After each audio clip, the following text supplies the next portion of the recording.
Nepal అట్టుడుగుతోంది. Social media ban ఎత్తేసిన తర్వాత కూడా రెండో రోజు నిరసనలు కొనసాగాయి. పలువురు మంత్రులు నేతలు రాజీనామా చేసి వెళ్లిపోతున్నారు. ప్రధాని కేపీ ఓలీ కూడా ఆ జాబితాలో చేరారు. నేతల ఇళ్లకు నిరసనకారులు నిప్పు పెడుతున్నారు. ఈ క్రమంలో అసలు సోషల్ మీడియా బ్యాన్ ఏంటి, సోషల్ మీడియా దుర్వినియోగాలను అడ్డుకునేందుకు కొన్ని దేశాలు ఎలాంటి ప్రయత్నాలు చేస్తున్నాయో చూద్దాం.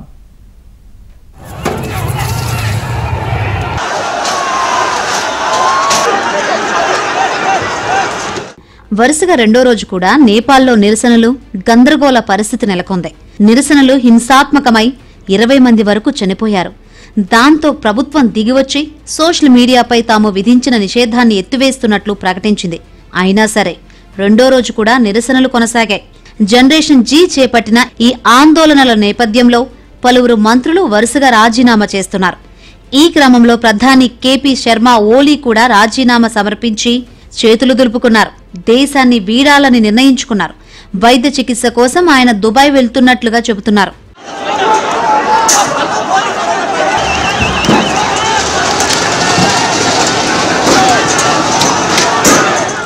మంగళవారం కూడా యువత పెద్ద ఎత్తున ఆందోళనలకు దిగారు. మాజీ ఉప ప్రధానమంత్రి రఘువీర్ మహాసేత్ నివాసంపై నిరసనకారులు రాళ్లు రువ్వుతున్నారు. రాజీనామా చేసిన హోంమంత్రి రమేష్ లేఖక్ నివాసానికి నిప్పంటించారు. నేపాల్ కాంగ్రెస్ అధ్యక్షుడు షేర్ బహదూర్ దేవూబా నివాసాన్ని చుట్టుముట్టారు. ఆయనకు సంబంధించిన ఆస్తులకు నిప్పు పెట్టారు. కమ్యూనిస్టు పార్టీ కార్యాలయంపై కూడా దాడులు జరిగాయి. ఈ నిరసనల నేపథ్యంలో కాఠ్మాండు సహా దేశంలోని పలు ప్రాంతాల్లో కర్ఫ్యూ విధించారు. నిరసనకారులను పోలీసులు తరిమికొట్టారు. ఈ ఆందోళనలు మరింత హింసాత్మకంగా మారుతున్నాయి. ప్రధాని ఓలీ, అధ్యక్షుడు రామచంద్ర పౌడేల్ ప్రైవేటు నివాసాలకు నిరసనకారులు పెద్ద ఎత్తున చేరుకుని వాటికి నిప్పు పెట్టారు. భక్తపూర్ బాల్కోట్లోని ప్రధాని ఓలీ అధికారిక నివాసాన్ని ఆందోళనకారులు ముట్టడించేందుకు యత్నించగా పోలీసులు అడ్డుకున్నారు. ఈ క్రమంలో జరిపిన కాల్పుల్లో పలువురు గాయపడ్డారు.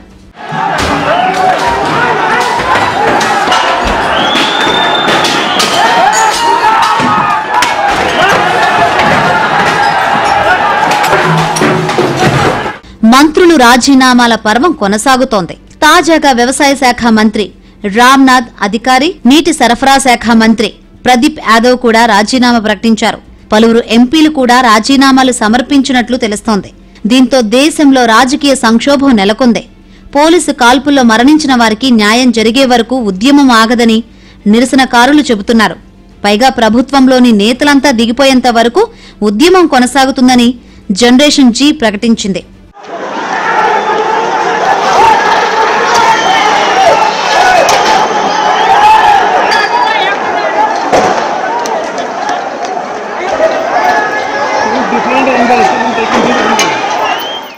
నేపాల్ ప్రభుత్వం గత వారం 26 సోషల్ మీడియా ప్లాట్ఫామ్లను నిషేధించింది. వీటిలో ఫేస్బుక్, ఇన్స్టాగ్రామ్, వాట్సాప్ వంటి ప్రముఖ సోషల్ మీడియా మెసేజింగ్ ప్లాట్ఫామ్లున్నాయి. దేశంలోని చట్టాలను పాటించడానికి, స్థానిక కార్యాలయాలను తెరవడానికి, గ్రీవెన్స్ అధికారులను నియమించడానికి సోషల్ మీడియా కంపెనీలకు వారం సమయం ఇచ్చామని ప్రభుత్వం చెబుతోంది. China social media company TikTok ఈ షరతులను సకాలంలో పాటించిందని, దీంతో టిక్టాక్ ను నిషేధించలేదని తెలిపింది. నేపాల్ ప్రజలు పెద్ద సంఖ్యలో విదేశాల్లో నివసిస్తున్నారు. మెసేజింగ్ యాప్లు, సోషల్ మీడియాపై నిషేధం తర్వాత విదేశాల్లో నివసిస్తున్న నేపాలీలు తమ కుటుంబాలను కాంటాక్ట్ అవ్వడానికి ఇబ్బందులు ఎదుర్కొంటున్నారు. సోషల్ మీడియా వెబ్సైట్లపై నిషేధం తర్వాత యువత నిరసనలకు పిలుపునిచ్చారు. టిక్టాక్ ప్రస్తుతం నేపాల్లో ట్రెండింగ్ లో ఉంది. నిర్వాహకులు టిక్టాక్ లో అనేక వీడియోలను షేర్ చేసి నిరసనల్లో చేరాలని యువతకు విజ్ఞప్తి చేశారు. ఏకమొత్త నిరసనకు తలొగ్గి నేపాల్ ప్రభుత్వం సోషల్ మీడియాపై నిషేధాన్ని ఎత్తివేసిన మాట వాస్తవం. కాకపోతే సోషల్ మీడియా నియంత్రణకు ఆ దేశ ప్రభుత్వం చేసిన ప్రయత్నాలను కొట్టిపారేయలేం. అక్కడ జనరేషన్ జీ ఇష్టానుసార ప్రవర్తనకు, విచ్చలవీడితనానికి సోషల్ మీడియానే కారణమని చెప్పక తప్పదు. 1990 నుంచి 2010 మధ్య జన్మించిన వారిని ఇంగ్లీష్లో జనరేషన్ జెడ్ గా చెబుతారు. వారిని జన్జీగా పిలుస్తారు. సోషల్ మీడియాలో ఎక్కువ యాక్టివ్గా ఉంటుంది కూడా వారేనని చెప్పాలి. సోషల్ మీడియాలో వస్తున్న ప్రతి అడ్డమైన పోస్టుకు వాళ్లు ప్రభావితమవుతున్నారు. దాన్నే అనేక పర్యాయాలు షేర్ చేస్తూ సమాజానికి అవసరం లేని సమాచారాన్ని కూడా త్వరగా వ్యాపింపజేస్తున్నారు. కొన్ని పోస్టులు హింసను ప్రేరేపించేవిగా కూడా ఉంటున్నాయి.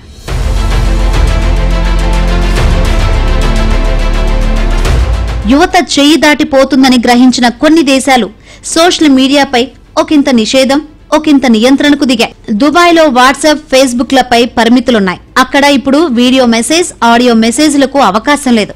కేవలం టెక్స్ట్ మెసేజ్ మాత్రమే పంపే వీలుంటుంది. ఫేస్బుక్, ఇన్స్టా విషయంలోనూ అదే రూల్స్ పాటిస్తున్నారు. సోషల్ మీడియా వినియోగదారులు గీత దాటితే $1,00,000 వరకు జరిమానా విధిస్తారు. విదేశీయులైతే తక్షణమే దేశం విడిచి వెళ్లాల్సి ఉంటుంది. జాతి, మతంపై సోషల్ మీడియాలో అభ్యంతరకర పోస్టులు పెడితే శిక్ష చాలా కఠినంగా ఉంటాయి. 2021 నుంచి మైనర్లకు యాక్సెస్ ఆంక్షలు అమలు చేస్తున్న చైనా ఇందుకు మంచి ఉదాహరణ. ఇక్కడ ఇంటర్నెట్ వినియోగం ప్రభుత్వ నియంత్రణలోనే ఉంటుంది. దీంతో సోషల్ మీడియాను ఉపయోగించకుండా నిరోధించడం సులభం. టిక్టాక్ వంటి చైనీస్ డౌయిన్లో 14 ఏళ్లలోపు వినియోగదారులకు పరిమితి ఉంది. రోజుకు 40 నిమిషాలు మాత్రమే వినియోగించాలనే నిబంధన ఉంది. పిల్లలు అంతకంటే ఎక్కువసేపు ఆన్లైన్లో గేమ్స్ ఆడడానికి కూడా అనుమతి లేదు. నెదర్లాండ్స్ పాఠశాల తరగతి గదుల్లో మొబైల్ ఫోన్స్ ను నిషేధించారు.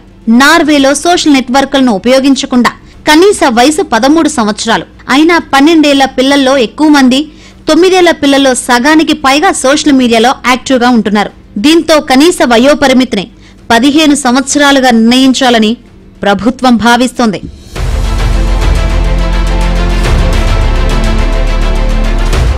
జర్మనీలో 13 నుంచి 16 ఏళ్లలోపు పిల్లలు తల్లిదండ్రుల అనుమతితో మాత్రమే సోషల్ మీడియాను ఉపయోగించాలి. ఈ నియంత్రణలు సరిపోవని, ప్రస్తుత చట్టాలను సక్రమంగా అమలు చేయాలని బాలల రక్షణ న్యాయవాదులు వాదిస్తున్నారు. ఇటలీలో 14 ఏళ్లలోపు వారు సోషల్ మీడియా ఖాతా తెరవాలంటే తల్లిదండ్రుల సమ్మతి అవసరం. ఆపై వయసున్న వారిపై ఎలాంటి నిషేధాలు లేవు. సోషల్ మీడియా వినియోగదారుల వయసును ధృవీకరించాలని, 15 ఏళ్ల కంటే తక్కువ వయసున్న వారికి తల్లిదండ్రుల అనుమతిని పొందాలని ఫ్రాన్స్ 2023 జూన్లో చట్టం చేసింది. నిబంధనలను ఉల్లంఘించే సోషల్ నెట్వర్క్ను ప్రపంచ ఆదాయంలో 1% వరకు జరిమానా విధిస్తారు. Social media minimum age bill ప్రకారం ఇన్స్టాగ్రామ్, ఫేస్బుక్ యజమాని మెటా నుంచి టిక్టాక్ వరకు మైనర్లు లాగిన్ కాకుండా నిరోధించాలని బిల్లు తీసుకువచ్చింది. వీటి అమలును ఉల్లంఘిస్తే $32 మిలియన్ వరకు జరిమానాలు విధించనుంది. 16 ఏళ్లలోపు వాళ్లు సోషల్ మీడియా వినియోగంపై ఆస్ట్రేలియా ప్రభుత్వం నిషేధం విధించింది. ఈ నిబంధన డిసెంబర్ నుంచి అమలుకు వస్తోంది. దక్షిణ కొరియా కూడా 16 ఏళ్లలోపు వాళ్లు సోషల్ మీడియా వాడకుండా పార్లమెంటులో బిల్లు పెట్టింది. ఒక సరైన చట్టపరమైన నిఘా సంస్థలు ఏర్పడాలి సోషల్ మీడియా మీద కానీ, ఈ సోకాల్డ్ సోషల్ నెట్వర్క్స్ మీద కానీ, అన్నిటి మీద కానీ. సో ఆ విధంగా ముఖ్యంగా గవర్నమెంట్, స్కూల్స్ అండ్ పేరెంట్స్ కూడా ఒక జాగ్రత్త వహిస్తూ పిల్లల విషయంలో కూడా కొద్ది తగు జాగ్రత్తలు తీసుకుంటే ఈ సోషల్ మీడియాకి ఎడిక్షన్ కానీ, లేకపోతే సోషల్ నెట్వర్క్స్లో వాళ్ళు ఒక ఈ సెల్ ఫోన్స్ ఎడిక్షన్ కూడా మనం తగ్గించే వాళ్ళం అవుతాము. సో దాని పరంగా ఈ దేశ సమగ్రతను కూడా మనం ఒక విధంగా కాపాడిన వాళ్ళం అవుతాం. ఎందుకంటే వాళ్ళు నేపాల్ కానీ ఇతరత్ర ఇలాంటి ఈ రైట్స్ ఏవైతే అవుతున్నాయో సోషల్ మీడియా గురించి కానీ, లేకపోతే ఇతరత్ర వాటి మీద కానీ ఈ యూత్ ఏదైతే వాళ్ళు ఇన్స్టిగేట్ అవుతున్నారో, సో ఇదంతా కూడా ఒక మంచి పరిణామం కింద కాదు. ఎందుకంటే ఆ దేశాల యొక్క మొత్తం వరవడే మారిపోతుంది అని వాళ్ళ ఎకనామికల్ గా రకరకాలుగా కూడా అవి డ్యామేజ్ చేస్తుంది ఆ దేశాన్ని. సో సోషల్ మీడియా అనేది ఒక ఇంపార్టెంట్ ఒక టూల్, ఒక వెపన్ కింద మారింది కాబట్టి దాని మీద ఆంక్షలు కూడా తగు ఫ్రీడమ్ ఇస్తూనే కొన్ని ఆంక్షలు కూడా ఉంటాం, ఒక నిఘా సంస్థ కూడా ఉంటాం, ఒక చట్టపరమైన నిఘా సంస్థ ఉండటం కూడా మన దేశంలో చాలా అవసరం అనేది. కుంభమేళాలో తొక్కిసలాట తర్వాత భారత ప్రభుత్వం సోషల్ మీడియాలో అభ్యంతరకర పోస్టులను ఎప్పటికప్పుడు తొలగించే వ్యవస్థను తీసుకువచ్చింది. సహయోగ్ ప్లాట్ఫామ్ ద్వారా సోషల్ మీడియాను నియంత్రించగలుగుతోంది. ఇప్పటి వరకు 3,500కు పైగా పోస్టులను తొలగించారు. సోషల్ మీడియా ద్వారా యువతి అతి త్వరగా సమాచారం అందుకుని తప్పుదోవ పడుతున్నందున ప్రభుత్వాలు ప్రత్యేక చర్యలు చేపట్టాల్సి వస్తోంది.